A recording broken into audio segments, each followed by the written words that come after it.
Nós vimos no capítulo anterior, na última assembleia de estudos, que o apóstolo, ele demonstrou, através de argumentos, que nós, mesmo tendo conhecimento da lei, nós não conseguimos obedecê-la na sua totalidade.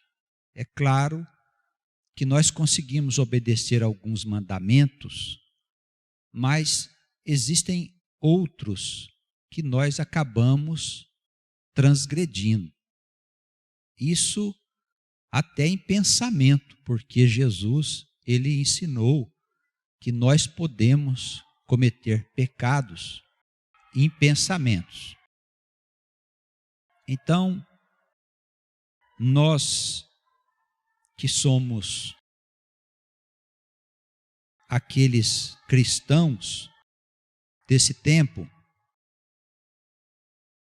precisamos entender bem o que ele quis dizer. Ele disse que nós somos incapazes de obedecer às regras estabelecidas por Deus. Ele chegou a dizer: miserável homem que eu sou, quem me livrará do corpo desta morte?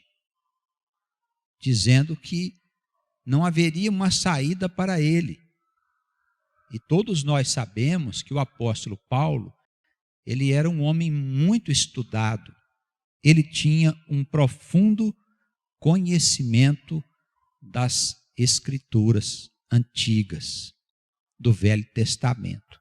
Ele era um fariseu, homem muito querido no meio dos religiosos daquele tempo.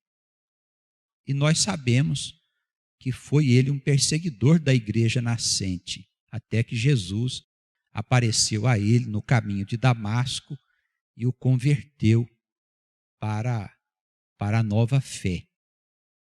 Portanto, nós podemos afirmar que não era um problema de falta de conhecimento. Paulo tinha muito conhecimento das Escrituras. E por aí, nós entendemos que mesmo que a gente conheça toda a Escritura, se nós não tivermos o penhor do Espírito, que é dado por Cristo, nós não conseguimos obedecer às regras na sua totalidade. Então, ele disse no último versículo do capítulo 7, eu dou graças a Deus por Jesus Cristo, nosso Senhor. Assim que eu mesmo, com entendimento, sirvo a lei de Deus, mas com o meu corpo a lei do pecado.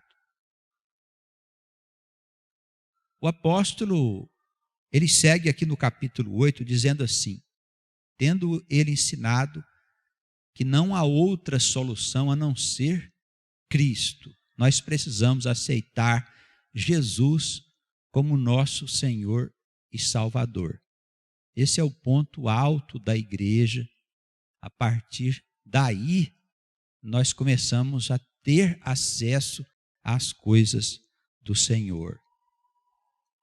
Não há nenhuma condenação, veja o versículo 1 do capítulo 8, para os que estão em Cristo Jesus, que não andam segundo a carne, mas segundo o Espírito. O que quer dizer isso? Andar segundo a carne é fazer as obras da carne. Não é? É viver uma vida atendendo aos interesses do mundo. E nós atendíamos esses interesses até quando o Senhor chegou até nós para mudar a nossa vida. O apóstolo, ele fala aqui sobre andar segundo a carne. E todos nós estávamos sendo consumidos porque andávamos segundo os conceitos desse mundo, até que o Senhor, Ele veio até nós e nos resgatou. E eu acredito que todos podem dar testemunho aqui de que o sofrimento, ele foi muito importante para nós. As dificuldades que nós passamos, alguns foram chamados pelas enfermidades, outros por provas pessoais, mas quase todos nós tivemos um largo tempo de existência até que o Senhor nos alcançasse. Não foi na nossa mocidade que nós nos convertemos, porque não tínhamos quem nos ensinasse o caminho. Hoje os nossos jovens já têm em nós aqueles que podem guiá-los para que eles não tenham necessidade de passar por todas as coisas que nós passamos, não é? Mas nós estamos já envelhecidos e com toda certeza eu acredito que podemos contar cada um a nossa história, mostrando que o sofrimento, as dificuldades, as angústias, tudo isso fez com que a gente abandonasse esse interesse pela vida do mundo, ou seja, andar segundo os conceitos tradicionais da vida terrena. Resolvemos andar segundo o Espírito, para viver uma vida mais comedida, uma vida mais limitada em termos materiais, mas que tem uma expectativa de coisas gloriosas. Para esta vida, quando o Senhor voltar na sua glória, e depois dela, quando nós estivermos junto do Senhor na eternidade. Amém. Andemos, pois, segundo o Espírito. O versículo 2, ele diz assim: a lei do Espírito de vida em Cristo Jesus me livrou da lei do pecado e da morte, porque o que era impossível à lei, visto como estava enferma pela carne, Deus, enviando o seu Filho em semelhança da vida carnal, semelhantemente ao pecado, pelo pecado condenou o pecado na carne, para que a justiça da lei se cumprisse em nós, que não andamos segundo a carne, mas segundo o Espírito. Por isso, o apóstolo aqui destaca a importância da figura do Senhor, da sua morte sacrificial. Ele fala que nós estávamos dominados pela influência da lei. A lei havia mostrado o pecado para nós, mas não tínhamos saída, não conseguíamos obedecer todos os mandamentos e por isso mesmo estávamos condenados à morte. Não é a morte física, não. É a morte espiritual, a morte teológica. E ela é bem pior do que a morte do corpo. Estávamos condenados. E o Senhor nosso Deus, Ele nos amou e enviou o seu Filho Jesus para que Ele fosse semelhante a nós e morresse na cruz como se nós estivéssemos morrendo. E sobre a morte dele, o Senhor enviou a vitória da ressurreição. Fez com que ele pudesse ter em si mesmo a lei da vida, que daria a nós que somos mortos também a mesma vida que Jesus recebeu do Pai. Os irmãos entendem por que a morte dele é importante? Para que o pecado pudesse também ser sacrificado naquela morte. Se nós cremos em Jesus, nós somos justificados por esta fé. Amém? Antes nós tentávamos ser justos fazendo obras, mas agora com Jesus, nós não precisamos fazer obras para nossa justificação. Podemos fazer as obras como consequência da alegria que temos no coração, ajudando as pessoas, anunciando as boas novas, mas sem nós sermos constrangidos por ninguém. Versículo 5.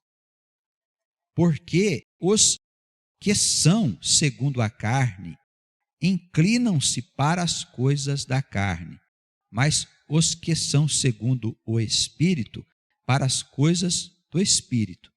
Porque a inclinação da carne é morte, mas a inclinação do Espírito é vida e paz.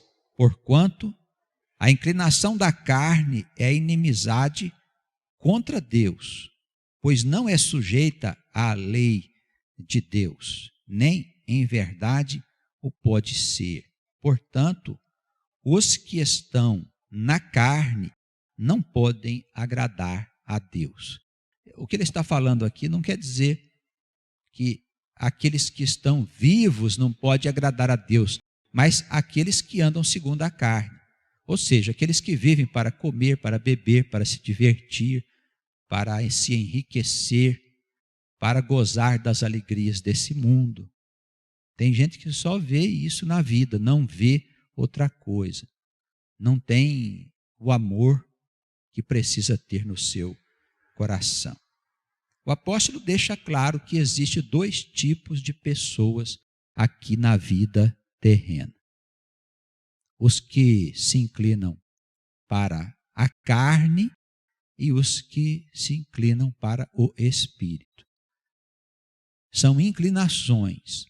O que quer dizer isso? Existem ovelhas que ouvem a voz do Senhor e existem ovelhas que não ouvem a voz do Senhor. E nós não sabemos quem são elas. Por isso temos que anunciar a Jesus a quem nós pudermos. Vamos lembrar disso sempre. Olha, tudo aquilo que é excesso relacionado com a vida terrena produz a morte.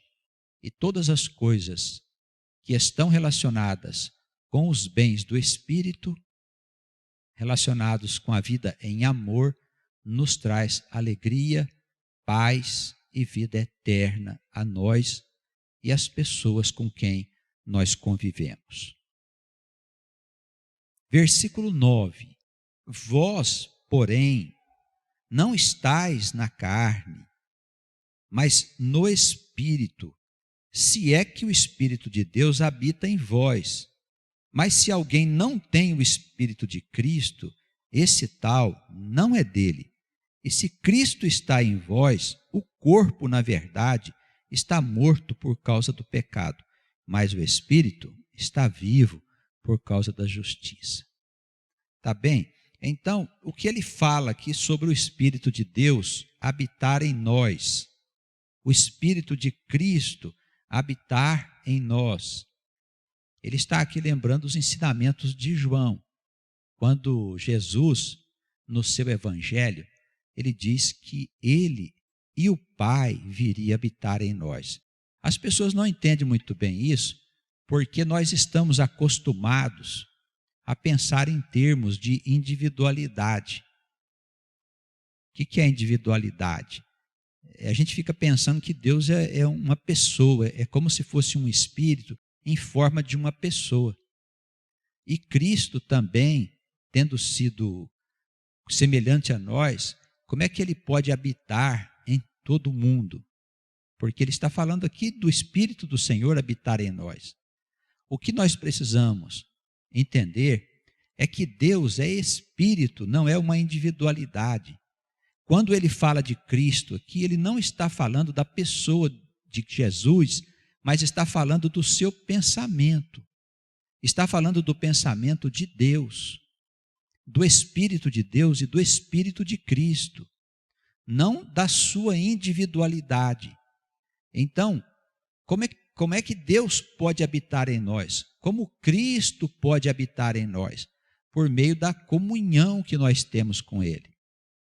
O nosso pensamento, ele entra em sintonia com o pensamento de Deus, por causa de Jesus. E nós passamos a ser uma pessoa no Pai. Nós, o Senhor e o Pai Santíssimo. Amém? É comunhão. Se nós temos muitos pensamentos ruins na nossa cabeça, no nosso coração, e nós precisamos, de vez em quando, dar uma olhada, né, como vai o nosso ser interior. O que a gente anda pensando? A gente tem que dar uma olhada para dentro de nós e ver se o nosso espírito, a nossa alma, não está dominada por pensamentos malévolos, por pensamentos de baixa qualidade, né? Se isso ainda está acontecendo, é porque ainda não temos a liberdade que desejamos ter.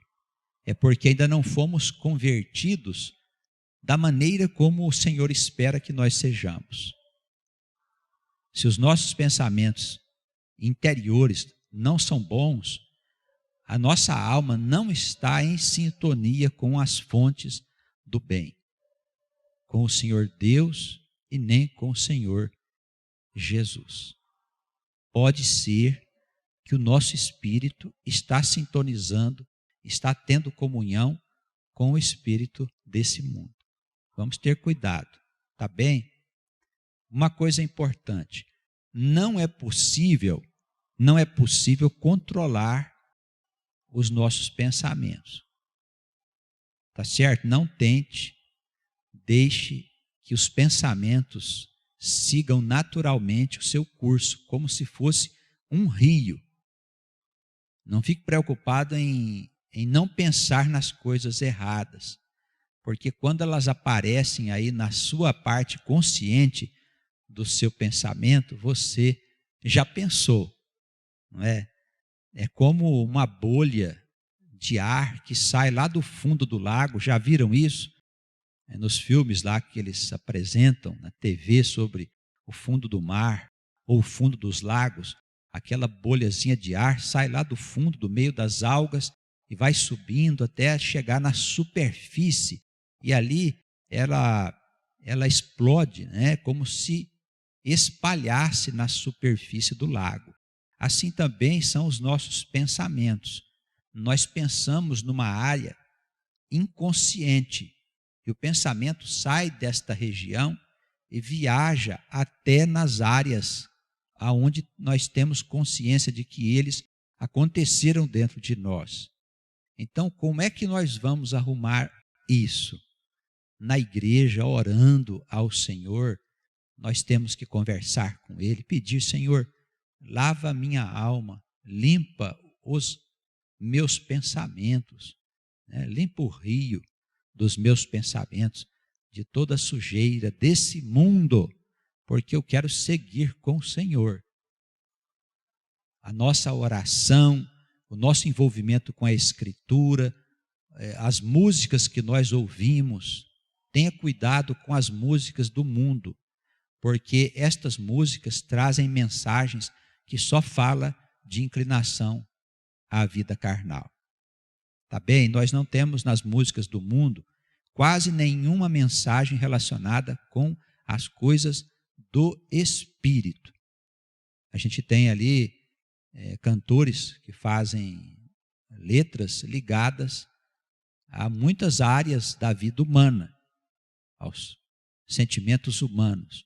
Mas, em geral, as músicas do mundo tratam de coisas voltadas para a vida terrena e material. Não tem nada a ver com as coisas de Cristo Jesus. Tenha cuidado, tá certo? Aliás, hoje em dia estão ouvindo muitas músicas de mau gosto, né? As músicas de mau gosto foram colocadas pelo diabo no meio da nossa comunidade, no meio da nossa sociedade. Infelizmente, a gente toda hora andando na rua, a gente está escutando aí nesses automóveis que andam com som alto, né?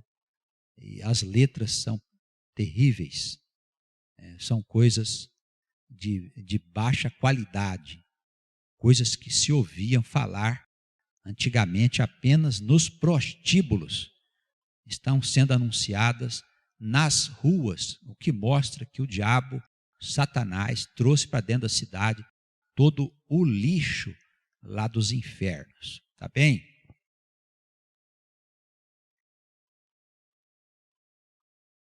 É importante Deus e Cristo habitar em nós, que a nossa sintonia seja com o Senhor. Todo envolvimento possível com a igreja, com a palavra de Deus, com a leitura, ouvindo pregações, orando, servindo na igreja, lendo boas coisas, evitando as músicas e os filmes profanos. Evita essas coisas. Não assista filme violento, hoje tem muito disso. Todas essas mensagens vindas do exterior em forma de filmes, na verdade só volta a nossa alma para as coisas mundanas. Tá bem? Lá fora, o que é importante para eles não é importante para Jesus. E nós somos de Jesus. Não vamos dar ouvidos a este mundo. Amém? Versículo 11. Se o Espírito daquele que dentre os mortos ressuscitou a Jesus habita em vós, aquele que dentre os mortos ressuscitou a Cristo, também vivificará os vossos corpos mortais pelo seu Espírito que em vós habita. E que Espírito que vivificou o Senhor? O Espírito de Deus. Então o apóstolo Paulo está dizendo aqui que nós não precisamos do pastor para ter comunhão com Deus. O crente, para ter comunhão com o Senhor, não precisa de ter um pastor ou padre como intermediário. Esse sacerdócio é levítico. Os pastores precisam ensinar o seu povo que ele é dispensável, porque nós todos somos irmãos uns dos outros. Os nossos títulos, eles não têm valor perante o Senhor. Perante Deus, não tem valor algum os títulos desse mundo. Paulo ensina a nós que é o Espírito Santo que habita nos nossos corações. Tá bem? Sem precisarmos de intermediário. O Espírito, pois, que ressuscitou o Senhor dentre os mortos, é o Espírito do Pai, o Espírito do nosso Deus. O que o apóstolo fala aqui no finalzinho do versículo 11 é que ele vivificará os nossos corpos mortais. Ele não está falando aqui de ressurreição da carne. Ele está falando aqui de vida terrena. O que quer dizer isso? O nosso corpo, a nossa vida foi sacrificada por causa do pecado.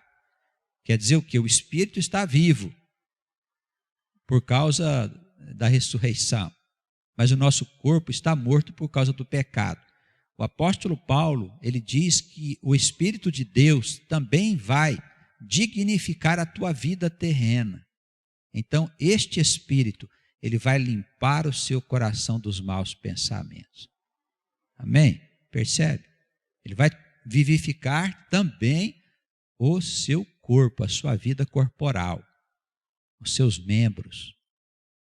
Então, nós não precisamos nos preocupar em fazer esta limpeza, porque não é possível fazê-la. Então, o que significa a autoeducação? Quando você conhece uma doutrina moral e você aprende a se comportar de uma maneira que pareça que você é uma pessoa de bem. E se os homens olharem, eles vão concluir que você é uma pessoa de bem. Mas não se segue que você, por dentro, seja essa pessoa. E o que interessa para nós é a vida aparente ou a vida interior? A vida interior. Por quê? Porque quando a gente morre, a vida aparente morre com o corpo. E o que sobra é a vida interior que vai embora com a alma. Por isso a igreja, ela se preocupa com essa limpeza interna que o Espírito de Deus faz em nós. No dizer do apóstolo Paulo aqui, ele vivificará os vossos corpos mortais. Vamos com a leitura. De maneira, irmãos, que somos devedores não à carne para viver segundo a carne, porque se viverdes segundo a carne, morrereis. Mas se pelo Espírito mortificardes as obras do corpo, vivereis. Ele diz, olha, não há um compromisso nosso, uma vez tendo sido salvos, com a vida corporal, mas há um compromisso com o Senhor. Por isso, aquelas obras que nós estávamos habituados a fazer, nós precisamos mortificá-las. Bebíamos, vamos deixar de beber. Fumávamos, vamos deixar de fumar. Fazíamos uso de droga, vamos abandonar. Não é? Quem é que vai dar força para nós? O Espírito Santo. Não tem outro.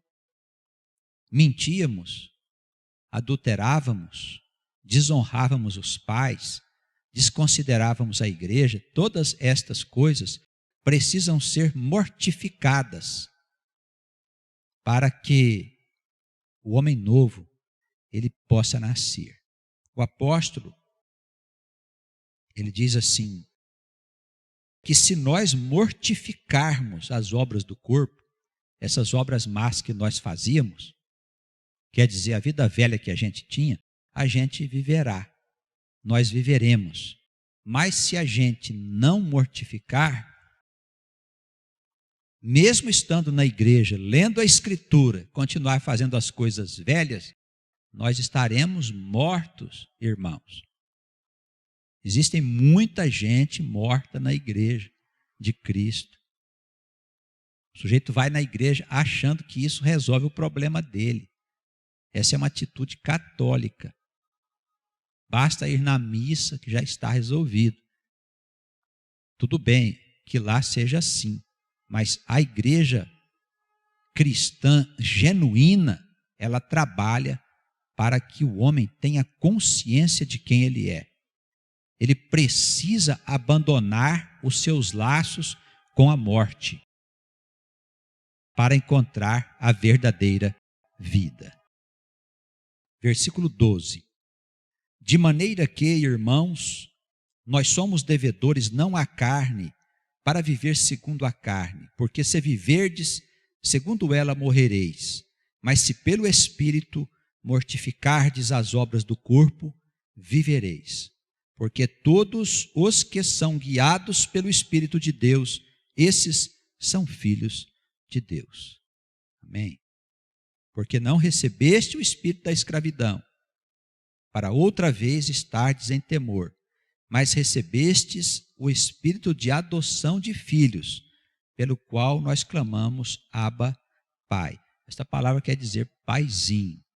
Paulo diz que nós fomos adotados por Deus, que nos recebe não como um pai que quer nos castigar, mas como aquele pai amoroso que quer nos colocar no seu colo. É esse o sentido da conversão da vida de um homem pecador a Jesus Cristo, tá bem? O mesmo Espírito testifica com o nosso espírito que somos filhos de Deus. Ele fala que o Espírito Santo, junto com a gente, dá testemunho de que nós fomos convertidos. Isso quer dizer o quê? Que temos um Espírito, que é o Espírito de Deus, o Espírito Santo, trabalhando a favor da nossa conversão e das mudanças que precisam acontecer de verdade na vida de todos nós. Tá bem? São mudanças que precisam acontecer.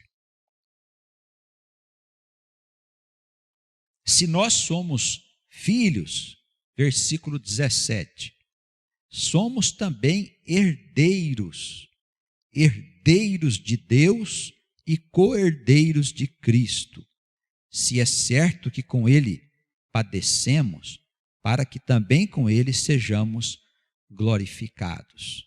Então, Paulo diz que tem uma herança que nós receberemos. O que significa isso? Os bens de Cristo também nos pertencem. A sua glória também é nossa glória. Mas se Cristo sofreu por causa do Evangelho, nós também sofreremos. Não é verdade? Mas é um sofrimento pequeno, diz o apóstolo Paulo. Parece que é muito grande, mas a dificuldade é quase nada se nós compararmos com a glória que haverá de ser anunciada. Amém. Veja o versículo 18. Tenho por certo que as aflições deste tempo presente não são para comparar com a glória que em nós há de ser revelada. Então, o sofrimento que nós passamos, bom, nós não sofremos quase nada, não é, irmãos? Sofremos pouco. Paulo foi espancado muitas vezes, esteve preso em outras ocasiões, tantas coisas esse apóstolo passou. Mas mesmo assim ele disse que o sofrimento era muito pequeno, quase insignificante perante a glória que haverá de ser revelada. Irmãos, o melhor de Deus ainda não chegou. Tá bem? Vai chegar ainda. O que é bom ainda está sendo preparado para ser entregue aos seus filhos, aos seus filhinhos, né? Nós poderíamos dizer aqui, pelo Abba Pai. Versículos 19 a 21, ele fala de uma ardente expectação da criatura humana que espera a manifestação de se tornar filhos de Deus. E ele diz que essa expectação, essa expectativa, não é só dos homens, mas também de toda a criação. Como se houvesse na própria criação de Deus um desejo de que ele possa estabelecer o reino. Tá bem? Esta expectativa está em todos os lugares. É como se os pássaros aguardassem a vinda gloriosa de Jesus. É como se as borboletas, as formigas, as plantas, as flores, a chuva, as nuvens, os mares, as montanhas, todas estas coisas aguardassem na expectativa a vinda gloriosa de Jesus. É muito maravilhoso, é maravilhoso isso, irmãos. Essa volta gloriosa do Senhor e a chegada do seu reino. Nós não podemos ficar de fora. Tá certo? Vamos lá.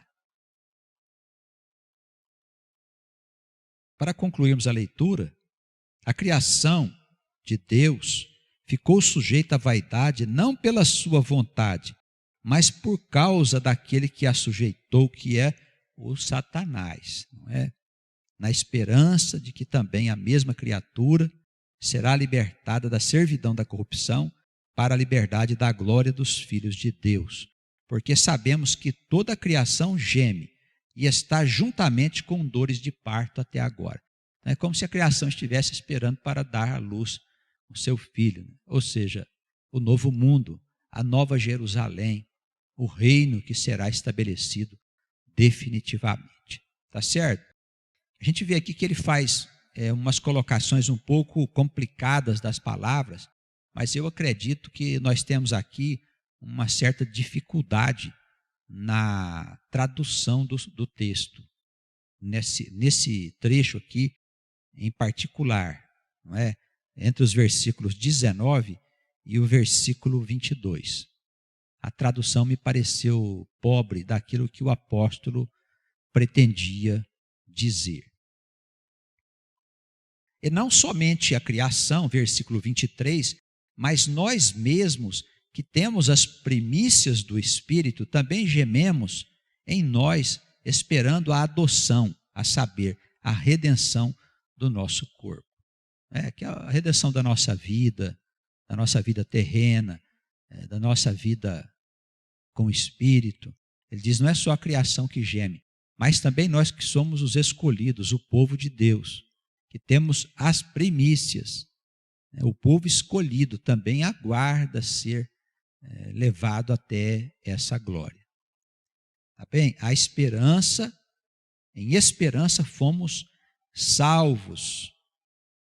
Ora, a esperança que se vê não é esperança, porque o que alguém vê, como o esperará? Mas se esperamos o que não vemos, com paciência o esperamos. Ele está falando aqui da chegada do reino. A gente tem a esperança de que ele vai chegar e vivemos nessa esperança, nesta espera. Todos os outros irmãos que foram antes de nós também esperaram e não viram essa glória. Eles vão ver agora esta glória, quando chegar o reino de Deus e ele for estabelecido na terra como a nova Jerusalém, uma nova terra, novos céus, no dizer do profeta Isaías. Com certeza, aqueles que foram antes de nós também ali habitarão. Eles nascerão nessa nova Jerusalém, nesta Jerusalém celestial. Que a igreja seja abençoada em nome de Jesus. Que assim seja. Que assim...